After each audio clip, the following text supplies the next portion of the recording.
Tenga la bondad de buscar en su Biblia el libro de Nehemías capítulo 4.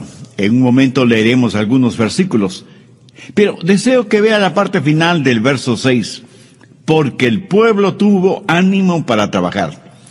Permítame enfatizar algo muy importante.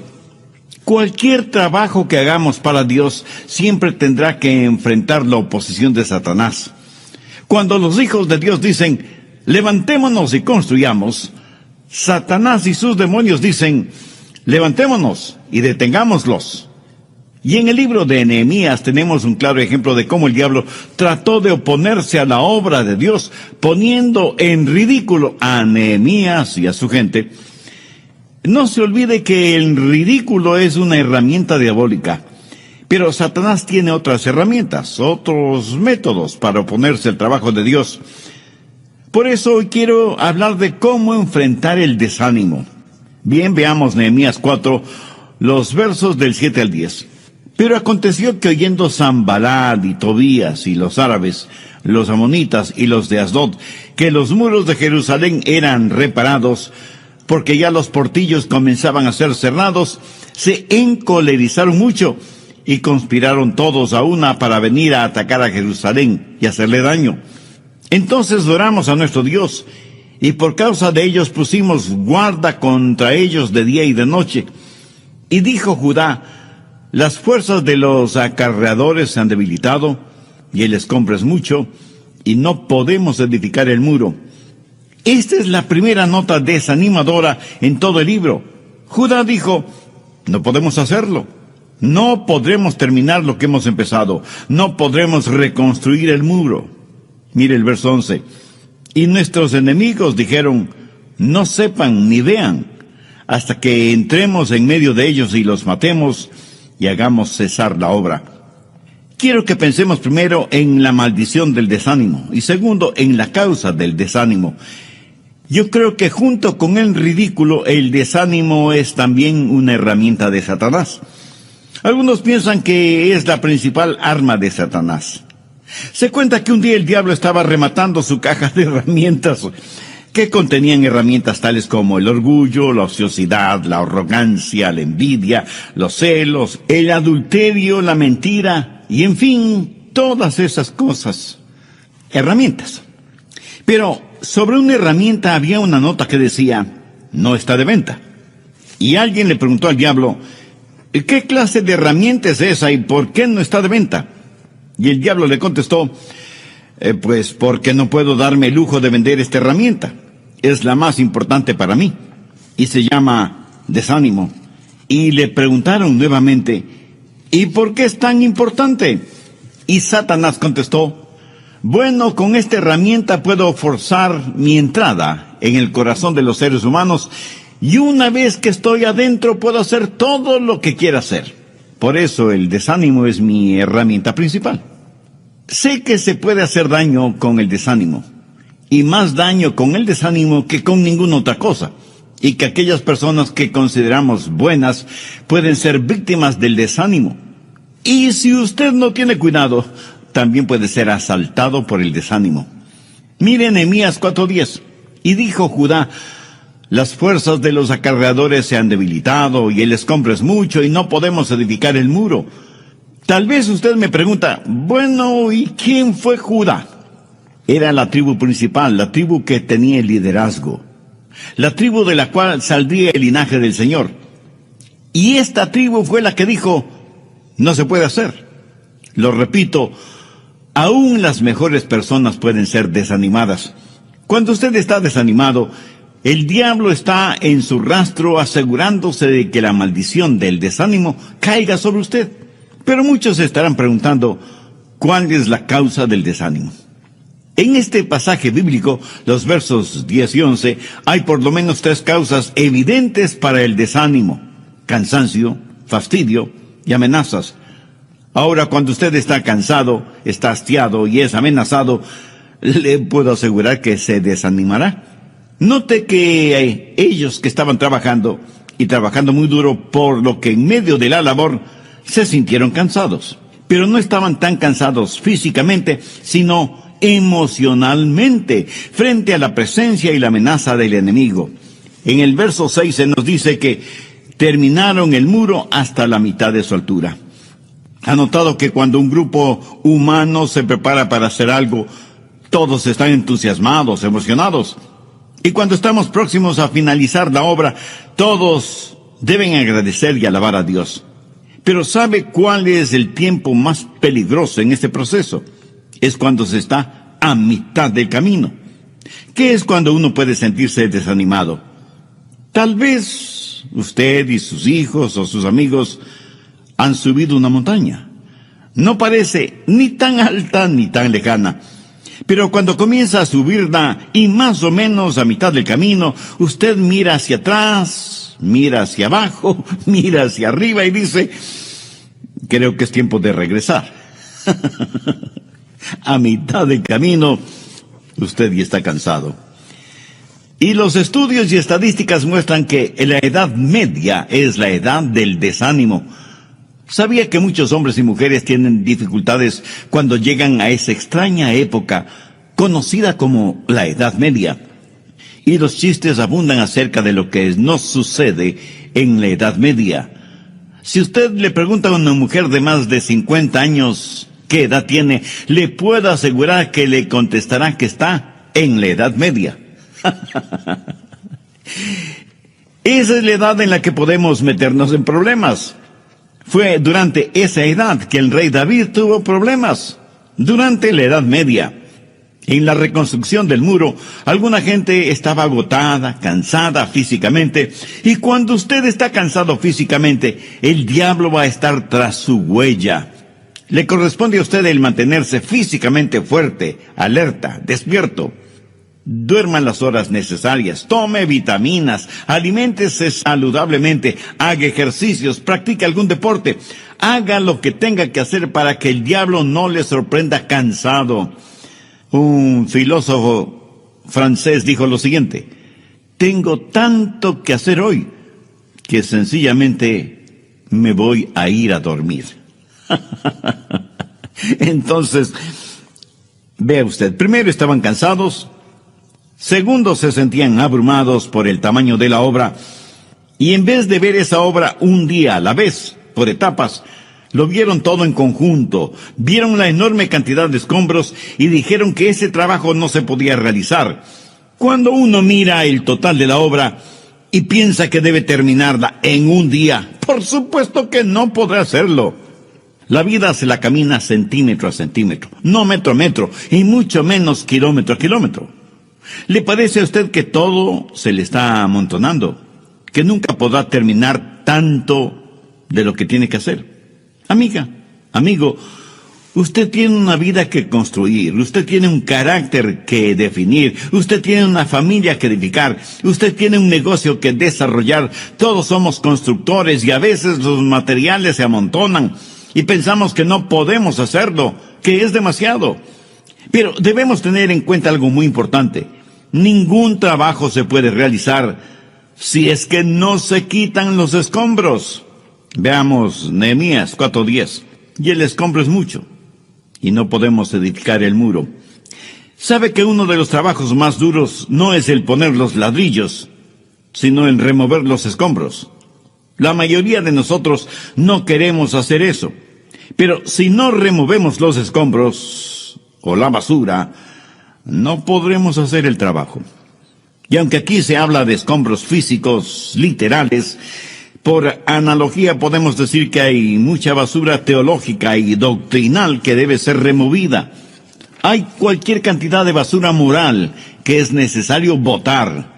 Hay mucha basura tradicional que hay que sacarla del camino para volver a la solidez que es la roca de la palabra de Dios, para hacer solo lo que Dios nos diga que debemos hacer. Se cuenta que un acaudalado empresario constructor compró el enorme terreno que había sido por muchos años el basurero de una ciudad.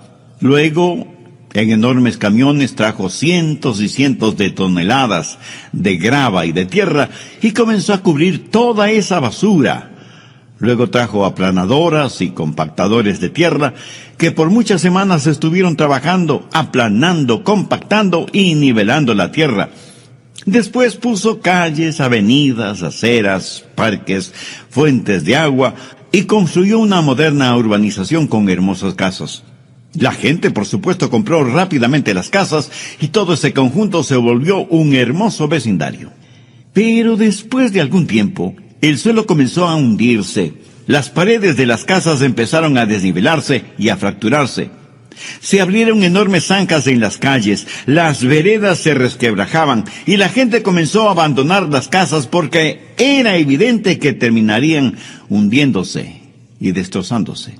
¿Por qué sucedió eso en ese moderno y lindo vecindario? Porque todas esas casas fueron construidas en realidad sobre la basura. Usted no construiría su casa sobre la basura, ¿verdad? Pues le diré que usted no puede construir su vida sobre basura. Y aunque a veces es muy duro el cavar hasta encontrar roca sólida, vale la pena hacerlo si queremos construir algo que perdure. Es cierto, el trabajo puede ser tedioso y agotador. No faltará la tentación de buscar atajos, de usar materiales más baratos, de no seguir los códigos de seguridad. Amigo, escúcheme. No hay manera fácil de servir a Dios. Nehemías y su gente se desanimaron, primero porque estaban cansados, segundo porque les agobiaba la obra en sí mismo y tercero porque se pusieron nerviosos con la presencia del enemigo y en medio de estas circunstancias el diablo se hizo presente. ¿En qué forma? Bueno, hubo una conspiración contra la gente de Dios. Y Satanás utilizó muy bien a ciertas personas para ese propósito. Les dijeron a los judíos que estaban construyendo, ustedes no saben cuándo vendremos para aniquilarlos. A lo mejor de día, a lo mejor de noche. Pero vendremos de sorpresa cuando menos nos esperen y les atacaremos y les mataremos. Como si el cansancio y el abatimiento no hubieran sido suficientes, sus enemigos se encargaron de darles más problemas. Satanás es la clase de enemigo que, si le ve a usted hundiéndose en arena movediza, no tratará de ayudarle a salir de ella, sino que más bien le empujará más, para que se hunda más rápido. Él sabe cuando usted está en dificultades, cuando está físicamente débil, cuando está emocionalmente abatido y cuando está espiritualmente apagado. Él sabe exactamente cuando usted está al límite de su capacidad de aguante, y es cuando él ataca, y ataca ferozmente. No en vano la Biblia lo describe como león rugiente, y cuando eso sucede usted, por supuesto, se sentirá desanimado. Verso 12. Pero sucedió que cuando venían los judíos que habitaban entre ellos, nos decían hasta 10 veces, de todos los lugares donde volviereis, ellos caerán sobre vosotros. Esto es interesante porque significa que aún los judíos que vivían entre los enemigos del pueblo de Dios sabían que se planificaba un ataque para impedir continuar la obra. Y ellos mismos decían que podía ser realizada. Ahora, ¿cuál es el remedio para el desánimo? Nehemías fue un gran hombre de Dios, un extraordinario líder, y quiero que note los pasos que Nehemías dio para animar a aquellos que habían sido desanimados. Note cuidadosamente lo que él hizo. Primero, armó a la gente. Mire lo que dice el verso 13. Entonces, por las partes bajas del lugar, detrás del muro y en los sitios abiertos, puse al pueblo por familias, con sus espadas, con sus lanzas y con sus arcos. Si hay un enemigo, necesitamos estar armados. Prever es mejor que lamentar. Nehemías se aseguró que todos tuvieran sus espadas, sus lanzas y sus arcos. Es una locura enfrentar al enemigo sin armadura y sin armas. Busque Efesios 6:11. Vestíos de toda la armadura de Dios, para que podáis estar firmes contra las acechanzas del diablo. ¿Sabe cuál es su armadura? Conoce las armas que Dios le ha dado para que pueda enfrentar al enemigo. Nuestras armas no son carnales, pero como son de Dios, son poderosas para destruir fortalezas maléficas. Entonces, lo primero que hizo Nehemías fue armar a su gente.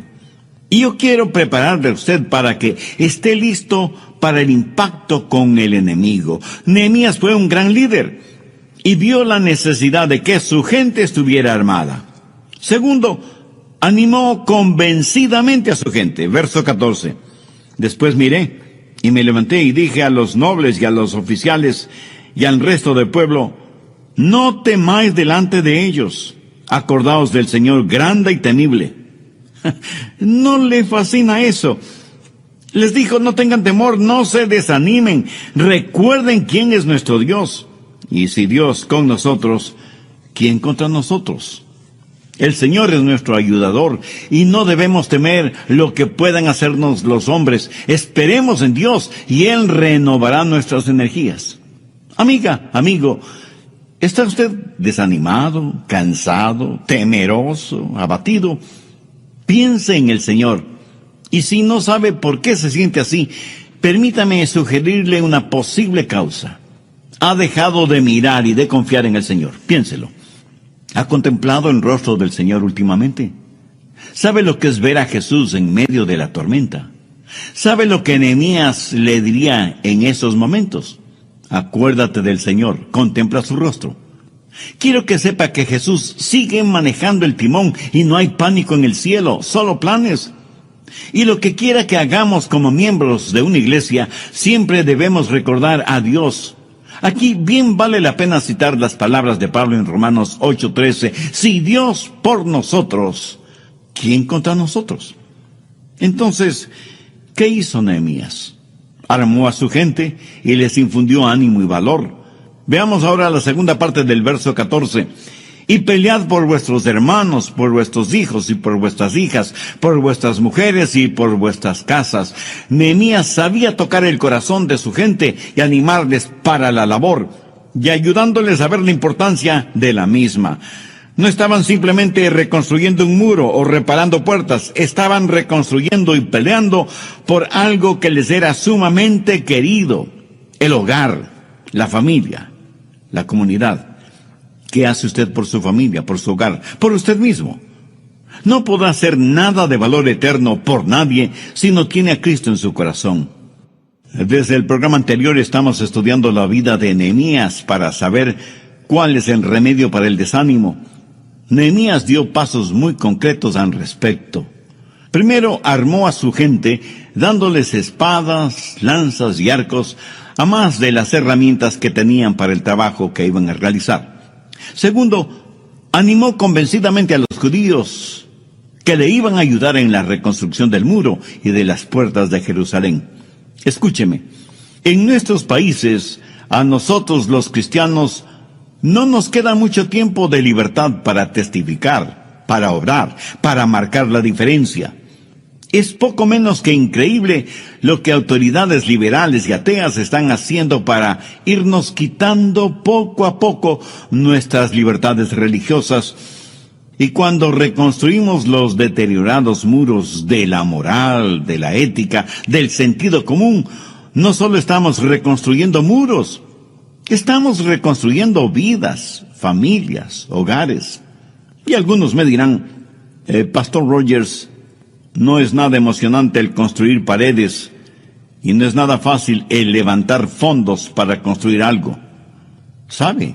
Estoy totalmente de acuerdo con usted, pero permítame decirle algo muy personal. Cuando construyo algo, yo no estoy pensando en mí. Estoy pensando en mi familia, mi esposa, mis hijos, mis nietos. Estoy pensando en los innumerables hermanos y hermanas que tengo en Cristo. Estoy pensando en mis vecinos, de manera especial aquellos que todavía no conocen al Señor Jesucristo como Salvador personal. En otras palabras, estoy pensando siempre en mi prójimo, porque considero que como cristianos estamos en el negocio de representar a Cristo para que transforme vidas. Y creo que eso es lo que Nehemías está diciendo. Miren más allá de los muros, de las puertas. Miren el propósito de la obra. Tenemos un trabajo que hacer. Y no estoy hablando de ladrillos y cemento. Estoy hablando de personas de carne y hueso. Nehemías animó a su gente. Y oro para que yo, este mismo momento, esté animando a muchos de ustedes. ¿Se puede imaginar lo que sucedería si todos los cristianos en todas partes del mundo se animaran, se entusiasmaran, vieran la labor que tiene que ser realizada y se decidieran a ocupar el lugar que les corresponde en la labor que hay que hacer, los resultados serían increíblemente sorprendentes. El filósofo cristiano C.S. Lewis escribió una de las más conmovedoras cosas que he leído. Él dijo: el amar verdaderamente es ser vulnerable. Ame y con seguridad su corazón será estrujado y quebrantado. Si usted quiere mantener su corazón intacto, no se lo dé a nadie, ni siquiera a su mascota. Envuélvalo cuidadosamente con sus pasatiempos y pequeños lujos. Evite cualquier complicación y póngalo bajo llave en el ataúd de su egoísmo. Pero en ese ataúd seguro, oscuro, carente de aire puro, su corazón cambiará. No se romperá, se volverá irrompible, intangible e irredimible. Aparte del cielo, el único lugar en donde usted estará perfectamente seguro de los peligros del amor es el infierno. Punzantemente doloroso párrafo, ¿no le parece? Pero piensa en eso. Hay miles de personas que no quieren involucrarse en nada. No quieren correr ningún riesgo. Quieren vivir para sí mismas, como si Cristo nunca hubiera venido o existido. O peor aún, como si Cristo nunca hubiera sacrificado su propia vida. Pero Nehemías prácticamente les dice a los suyos: piensen en los demás. Corran el riesgo de amar. No guarden su corazón en un pequeño y seguro ataúd, aunque lo adornen con lujos y placeres. Y aunque cuesta el amar, amar es algo que siempre vale la pena. ¿Qué más hizo Nehemías? Bien, veamos el verso 15. Y cuando oyeron nuestros enemigos lo que habíamos entendido, y que Dios había desbaratado el consejo de ellos, nos volvimos todos al muro, cada uno a su tarea. ¿No se alegra usted de tener un libro que le dice qué es lo que el enemigo está haciendo? Lo interesante es que el enemigo sabe que nosotros sabemos lo que él trama. ¿Y qué es lo que Nehemías hizo? ¿Qué es lo que Nehemías dijo? Nos volvimos todos al muro, cada uno a su tarea. ¿Usted sabe cuál es uno de los remedios para el desánimo? El trabajo. Así de simple y sencillo, el trabajo. No espere hasta que sienta que quiere hacer lo que debe hacer. Usted no puede esperar a sentir algo para hacer el trabajo de Dios. Haga el trabajo de Dios y entonces sentirá algo. Otro de los remedios para el desánimo es no mirar la obra en su totalidad, sino concentrarse en la parte, en la porción que Dios le ha asignado a usted. Y hágala hoy. No piense que la carga es demasiado grande para usted. Pudiera ser que usted no sea lo suficientemente grande como para llevar esa carga, pero Dios le dará la fortaleza necesaria para llevarla. ¿Pero qué más hizo Nehemías? Verso 16. Desde aquel día la mitad de mis siervos trabajaba en la obra, y la otra mitad tenía lanzas, escudos, arcos y corazas. En otras palabras, tenían sus herramientas de trabajo en una mano y en la otra sus armas para la batalla, construyendo y batallando al mismo tiempo. Y así debe ser una genuina iglesia del Señor.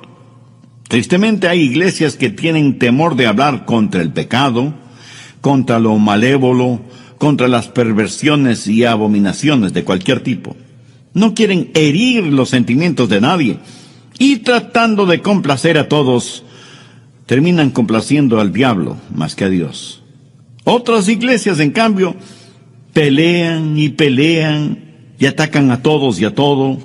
Son extremistas y fanáticas, y aunque sea una cosa buena, cuando se la lleva a extremos de fanatismo, se vuelve totalmente mala.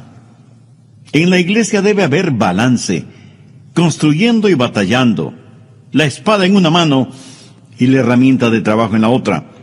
Si usted es miembro de alguna iglesia, oro que no sea una congregación negativa o extremista. Pero también oro para que no sea una iglesia acomodaticia, tratando de complacer a todos menos a Dios.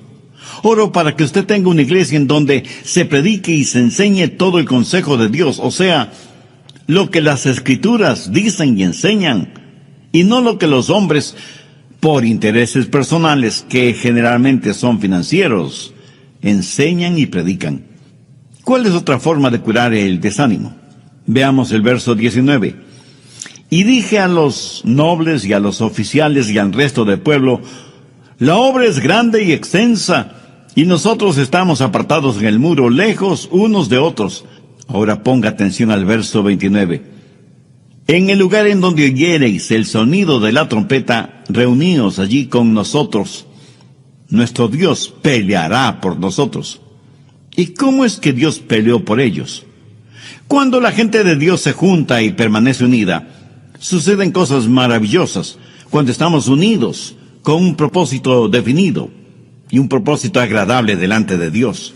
En el Salmo 133:1 leemos, mirad cuán bueno y cuán delicioso es habitar los hermanos juntos en armonía.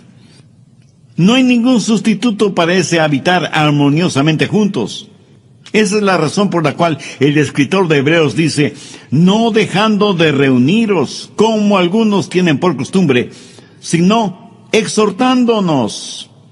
Esto quiere decir, nos reunimos para alabar y adorar a Dios, ciertísimamente, pero también para mostrarnos afecto mutuo, consideración y animarnos, estimularnos los unos a los otros para el amor y las buenas obras.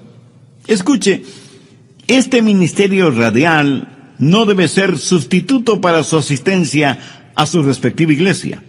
Este ministerio radial es primordialmente para aquellos que por razones físicas, de salud, no pueden ir a sus congregaciones, y para aquellos que no son salvos todavía. Pero nunca lo tome como sustituto o como pretexto para no ir a la iglesia. Y no faltará quien me pregunte, Pastor Rogers, ¿cuál es la diferencia? Yo puedo oír sus mensajes estando en casa. Bien. Por favor, busque Mateo 18, verso 20. Son palabras de Jesús. Porque donde están 2 o 3 reunidos en mi nombre, allí estoy yo en medio de ellos. Hay un sentido de la presencia del Señor cuando nos reunimos como hijos e hijas de Dios, que es diferente a cuando estamos reunidos en casa como familia, y mucho más significativo de lo que experimentamos cuando nos reunimos socialmente.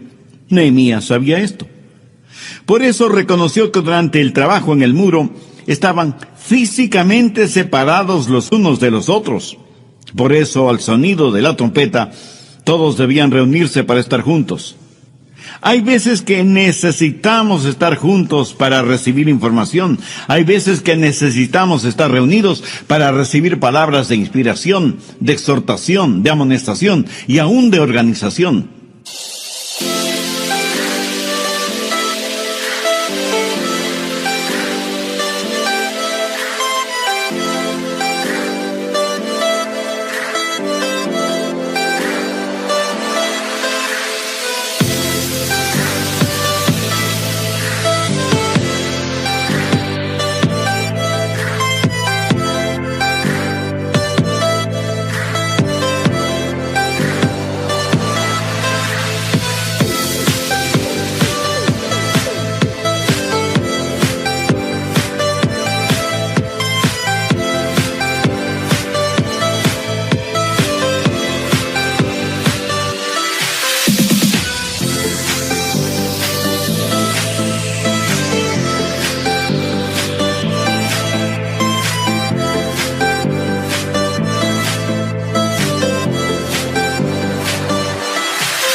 Escuché de un joven que estaba enamorado de una muchacha y le escribió una carta diaria por 2 años. Pensó que esa era una buena manera de cortejarla. Una carta de amor cada día por 2 años. ¿Sabe lo que pasó? Ella terminó casándose con el cartero. Es que no hay sustituto para aquello de estar ahí. No hay sustituto para el contacto personal. ¿Para qué reunirnos? Para exhortarnos los unos a los otros, para animarnos mutuamente cuando estemos desanimados. Y si alguien me pregunta si alguna vez he estado desanimado, debo confesar que algunas veces he estado cansado en el trabajo, pero no del trabajo. Y quiero que entienda bien esto, porque muchas veces podemos cansarnos en el trabajo, pero no cansarnos del trabajo que realizamos. Las dos cosas son totalmente diferentes. En lo personal, cuando estoy cansado en el trabajo y algún miembro de mi familia o alguna persona en la iglesia me dice, Adrián o pastor, estoy orando por usted, eso me anima más de lo que usted se puede imaginar.